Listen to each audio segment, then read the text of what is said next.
No empire ever admits that its money isn't safe. Every government convinces its people that its promises will last forever, and every time, history proves them wrong. From Rome to France, from the Confederacy to modern Lebanon, people have woken up to the same day over and over again. Their savings had lost value, their salaries meant nothing, and their future was stolen by the very system they thought was unshakable. Collapse isn't a rare event. Collapse is an inevitable truth. The real question isn't whether systems collapse, it's how you'll protect yourself when it knocks on your door. We often look at our bank accounts, our salaries, our national currency, and assume they're solid. But money isn't metal. Money is nothing more than trust. And trust can disappear overnight.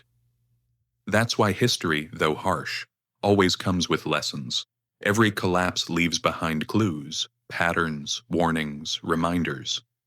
It shows what truly holds value and what turns to dust. And those who pay attention always learn the same thing. The ones who survive history's collapse aren't the most trusting. They're the ones who kept a healthy dose of doubt. Take Byzantium. As the eastern half of the Roman Empire, it survived for nearly 1,000 years. At the core of its economy was a gold coin called the solidus. It was so reliable that merchants across Europe and Asia accepted it without hesitation. For centuries, it functioned as the world's reserve currency. But here's the irony.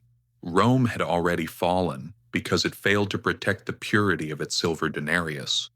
You'd think Byzantium learned that lesson, right? Unfortunately, no. Centuries later, they made the same mistake, this time with gold. They slowly diluted it, mixing it with cheaper metals. At first, no one noticed. Then trust began to vanish, and the coin that once held Mediterranean trade together became nothing more than a political illusion. The result? The economy shook to its core. People lost faith in the currency. Those who kept their wealth in real gold or in lands beyond the empire's reach survived. Everyone else's fortune vanished into history. That was the first and unchanging lesson. Governments can never resist the urge to water down their money. And when they do, real value always slips through your fingers. But not every collapse starts with the government. Sometimes disaster comes from places no one expects. In 1347, the Black Death swept through medieval Europe. In just 4 years, almost half the population was gone. Cities emptied, villages disappeared, trade froze. Yet this story wasn't only about destruction. When people became scarce, labor suddenly became precious. The survivors demanded higher wages, land became cheap, homes stood empty, fields went untended. Suddenly, those with a bit of savings woke up to a world full of opportunity. Sound familiar? The same thing happened during COVID. Supply chains collapsed. Governments printed trillions, and those who protected their assets bought homes, stocks, and companies. Everyone else struggled just to make it through the month. Pandemics always end the same way. They reshape wealth. They lift the prepared and crush the unprepared. And history shows it again and again. Crises don't punish the poor. They punish the unready. Florence's fall is another lesson. In the 1340s, Florence was Europe's financial capital. Kings borrowed from wealthy banks like Bardi and Peruzzi. But then King Edward III of England decided not to pay back his debts. Those too-big-to-fail banks collapsed one after another. People said the same thing they always do.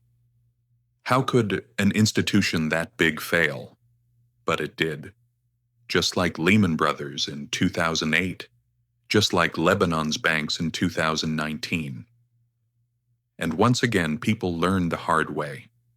Too big doesn't mean safe. The American Civil War carried a different lesson.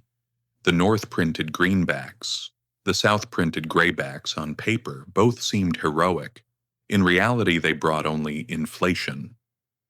Salaries turned into meaningless paper scraps. Before the war even ended, the money was worth less than the paper it was printed on. Who managed to keep their wealth, then?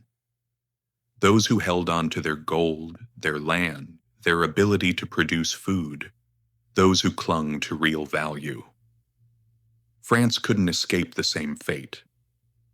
During the Revolution, the government printed a new currency called the assignat. It was supposedly backed by church property. But the printing never stopped. Soon, no one would accept it. It became worthless. Even bread was too expensive to buy with it. And once again, the winners were the same. Those who trusted what they had, not what they were told. Those who held on to gold, land, and food. Then came the 1997 Asian financial crisis. Thailand's currency collapsed and the rest of the region followed. Countries with foreign debt fell to their knees. Unemployment soared. IMF lines stretched for miles. Who suffered the most? Ordinary people, those with mortgages, those who lived paycheck to paycheck, and who stayed afloat. Those with gold, dollars, foreign assets. Once again, wealth silently changed hands. History always repeats the same warning. Borrowing in someone else's money is just putting on someone else's handcuffs. And no, these stories aren't ancient. They're painfully recent. In 2019, Lebanese banks locked their doors. People woke up one morning and couldn't access their savings. The money existed, but it wasn't theirs. Within months, the Lebanese pound lost over 90% of its value. Years of hard work vanished in weeks. That's when everyone understood. The money in your account isn't yours. It's the bank's promise. And when crisis hits, that promise evaporates. Who survived? Those who kept wealth abroad, in gold, or under their own roof. Everyone else was crushed beneath the system. It might sound far away, but it isn't. In 2008, Americans lost their homes. In 2020, governments went wild printing money. In 2023, a few American banks lost everything in a matter of days. So the question is simple. When everything collapses, will you be left holding promises or something real? Throughout history, the answer never changed. In Byzantium, it was gold. During the plague, it was cash. In Florence, it was trust. In France, it was bread. In Asia, it was debt-free living. In Lebanon, it was cash outside the banks. But the common truth stays the same. Survival doesn't come from blind trust. It comes from seeing fragility early. Collapse doesn't always mean catastrophe. For the unprepared, it's ruin. For the prepared, it's opportunity. After the Black Death, peasants became landowners.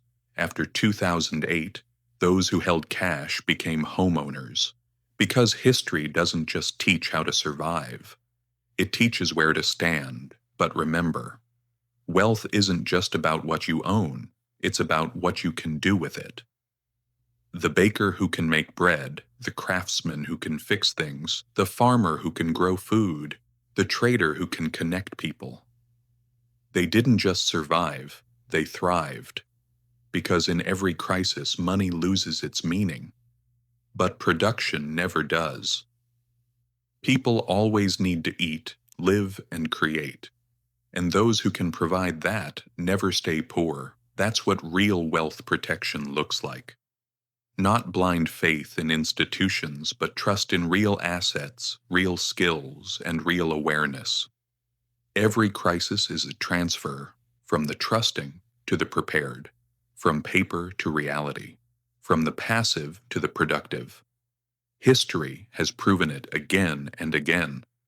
So the question remains, when everything falls apart, will you be left with promises or with something real? History doesn't always repeat itself exactly. It just gets trickier. But if you ignore it, it won't hesitate to crush you. And if this made you think, stay tuned. Because history always gives a hint about where the answers lie. And if you're wondering how the world ended up drowning in debt, here's my video to answer your questions. See you in the next video.